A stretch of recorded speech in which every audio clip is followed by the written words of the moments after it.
Hi guys, alright, welcome back. In this video, in this tutorial, I'm going to show you how to basically scatter a few things and how to use also a plugin called Chaos Scatter. So Chaos Scatter basically comes by default with a Corona version, I think from version 6 or 7 and above. In this scene here, I have basically a plane that has been created, and as you can see, it's got a bit of like highs and lows and stuff. So what I'm going to do here is that I'm going to like scatter what I have over here, these plants, and I'm going to scatter these trees as well onto the surface here. So usually to do this is very simple. We have this option here which says scale scatter, create scale scatter. So we just have to click on it and drag anywhere on the desktop. Then we escape out, click on the modifiers tab on the right hand side. And what we're going to do here first and foremost is that we're going to have to, I'm going to show you how to scatter basically onto this object and what some of the values under the chaos scatter actually mean. So by default, the very basic thing to do is that I'm going to have to ungroup this first and foremost so we can get access to the plants. And what I'm going to do here also, I'm going to create another chaos scatter object over here for the leaves, because I have some leaves over here, and we're going to scatter the leaves also in here. So then I'm going to create another one right here, and with this one I'm going to use this one to scatter the trees. So what I'll do here is I'll just have to bring them a bit closer so that we can see exactly which controls what and what. Alright, cool. So to start off, I'm going to have to start with the leaves first and foremost. But before I start with that, I'm just going to show you a little bit of like what the values under the chaos scatter actually means. So on the top right hand side, we can, this is where it's basically where you can click your name. So here I'm just going to name this leaves for now, and as you can see by default over here it's changed to leaves. I'm going to do the same thing for this one, and I'm just going to name this grass, and it comes here grass. And I'm just going to do the same for this one, and I'm going to call this trees. Alright, cool. So to give you a brief overview of what these values are, under the objects rollout, what basically these means is that distribute onto target objects is basically um, where you want this to spread onto, and instance model objects is basically what you want to scatter onto the object. You get it? Now when we go down to scattering, the scattering options here, this enable button just tells you if your scatter is enabled or disabled. And down here 2D surfaces, it's basically if you want to scatter it onto a 3D object, a 2D object, or a 1D, which is like splines. So splines are basically like shapes, like rectangles, squares, circle, that actually haven't formed yet, if you know what signs are in 3ds Max. Okay, now I don't have to go into full detail on what some of these do, but basically under this section here, we have collisions. So when you click on avoid collisions, what's basically going to happen is that every time you scatter something, for instance these trees, it's going to be in such a way that they do not touch themselves. That's what collisions do. Camera clipping down here, basically it's used in saving memory. So when you have a camera and you don't want it to see the entire field intentionally, it's a very huge field, it's just going to clip only what the camera sees to the particular view. So more on this will come on later on. And then the scattering options is very simple. This basically tells you how many you want to scatter onto the plane and so on. Then you can play with the UV maps as well. All the stuff is in here. So transformations, this is also very important. This is usually where we come down to play with the scale and rotation and the translation, where it should face X, Y, and so on. Okay, so when we go down here also to the areas, this is basically where we can create and basically add more areas to the spline, to the area, to the object that we are scattering onto, and areas we want to exclude. I'll detail this out later on. Now we also have down here which says viewport display. This tells us to basically, this gives us the option to show how many we want to display at a time. bear in mind that with this option, it goes hand in hand with the scattering options. This basically, the limit is this value. So if this value is less than what this is, you are going to have inconsistent numbers. So you just got to have watch this very carefully. So information just gives you statistics, instance, polygons, and so on. Alright, cool. So there you have it. So let's just go dive right into it. So it's basically, if I want to scatter these leaves, it's very simple. All I have to do is just click on objects, click on instance model, and now I can begin selecting all the leaves. So I am choosing this in wireframe mode because I don't want to click the plane by mistake. And as you can see, this is basically how we select.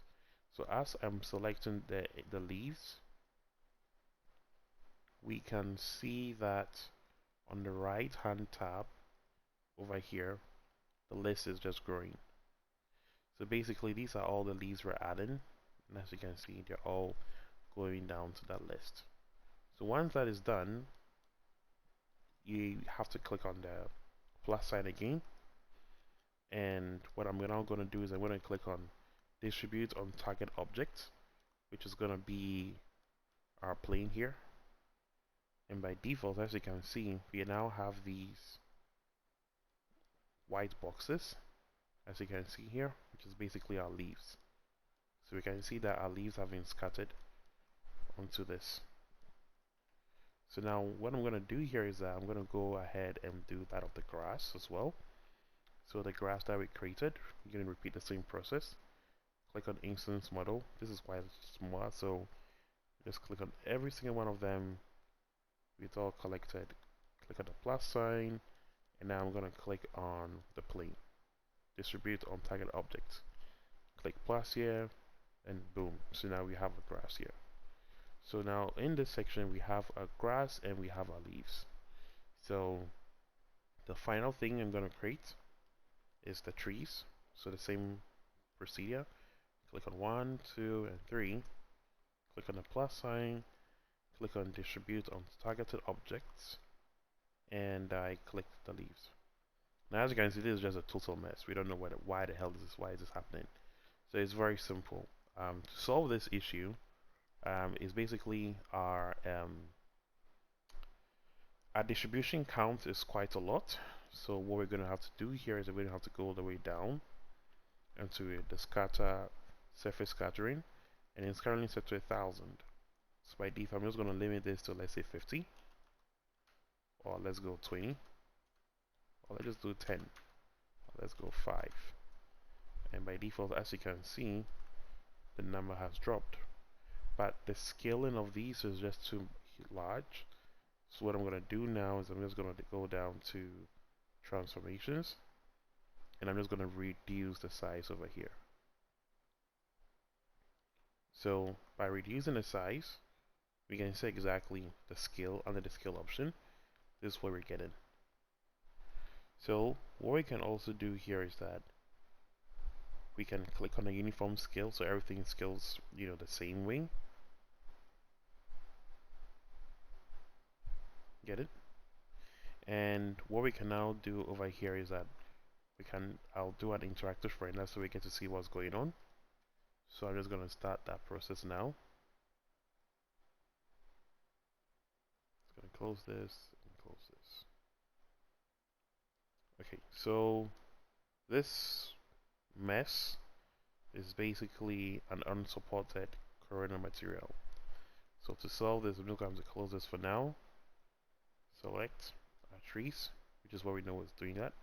Right click, open Corona Converter, scroll down to materials, so select the object only. Click convert. It does a conversion. I'm going to close this, and I'm going to run this again. Okay, so it looks like it's still happening. So that means that there's something else creating this. But when I maximize it, everything looks fine. This is some of the issues we have in that we have with Corona at the moment. But yeah, so this has been solved, as you can see. So in case you want to solve that sometime, just maximize it and then you're good to go. Okay, so what we're going to do here is that I'm going to create two quads. And I'm going to create a camera as well. Let me just go to this section. I need to create a camera. And I can basically see what's going on here. And now what I'm going to do here is I'm going to lock this field to this quad, so I can be editing it on the left hand side very easily. Okay, make this a bit warm. Value up. Okay, cool. So as you can see, our grass looks very, very, very small. We need to increase the number of grass we have. So what I'm going to do here is that I'm just going to move this over here like this. And what I'm going to do on this left hand quad is I'm going to play with the values for the grass. So you can study how the grass is looking in white. And what I'm going to do here is that I'm just going to go down here, increase the distribution count to from 1,000 to let's say 2,000. And let's go 3,000. We're getting more. Let's go 5,000. Let's go 9,000. Okay, so now as you can see, after a certain point, we can have more or less. So what I'm going to do here is that I'm going to go down to the scaling options and just increase the scale.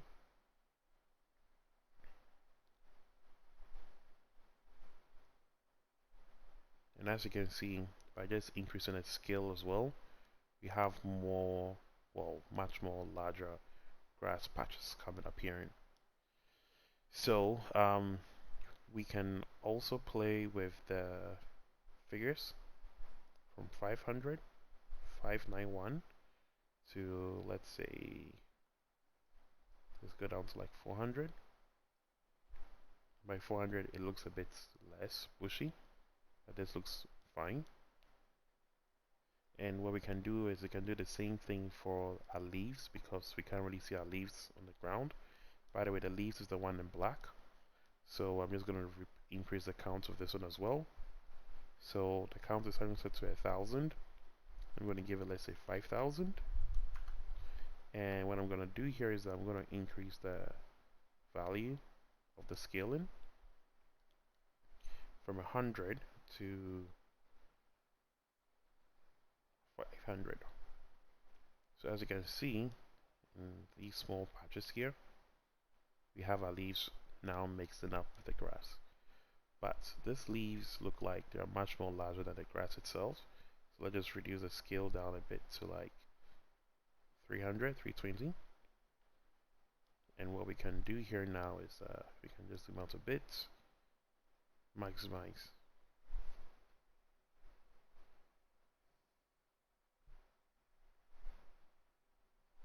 And yeah, there you have it. So as you can see here now, this is exactly how we just cutted our plants, grass and everything.